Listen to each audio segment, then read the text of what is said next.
Sila ang nag-aasikaso sa namayapa at kumakausap sa mga nagluluksang pamilya. Sila man ang huling taong gusto nating makita, hindi natin sila maiiwasan. Sila ang funeral directors. Funeral directors ang namamahala sa libing ng namayapa. 5 taon na sa industriyang ito si Ulysses, na kasalukuyan nagtatrabaho sa Eternal Gardens.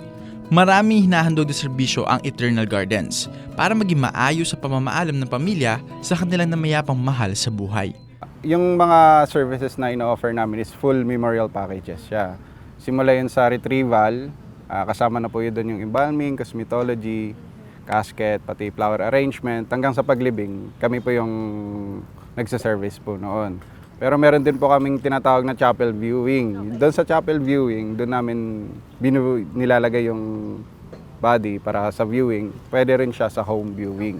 Sa home viewing naman kami nagsiset up ng mga equipments po doon sa bahay. Tapos meron din po kaming cremation services. Funeral directors din ang nagpoproseso ng mga permit at dokumento na kinakailangan para sa funeral service at interment. Kasi simula yun sa pag-pick up ng body, kailangan ma-advise ko na maayos yung tao kasi kailangan ng mga detalye, mga ganito, ganyan. Hanggang sa pag-arrange ng package, hanggang dun nga sa interment, kailangan organize siya. Hindi pwede para sa mga taong may malalambot na puso ang pagiging funeral director.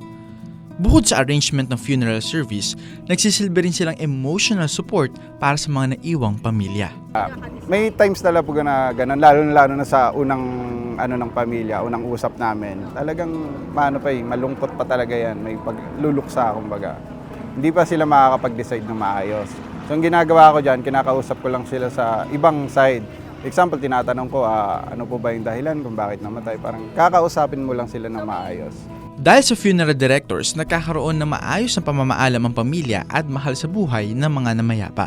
Kakaibang trabaho man ito para sa iba, ang pagbibigay nila ng comfort, support at compassion sa naiwang pamilya ay talaga namang napakarangal at dapat nating irespeto. At iyan ang special report. Ako si AJ Castro, nagbabalita ng tama, naglilingkod ng tama.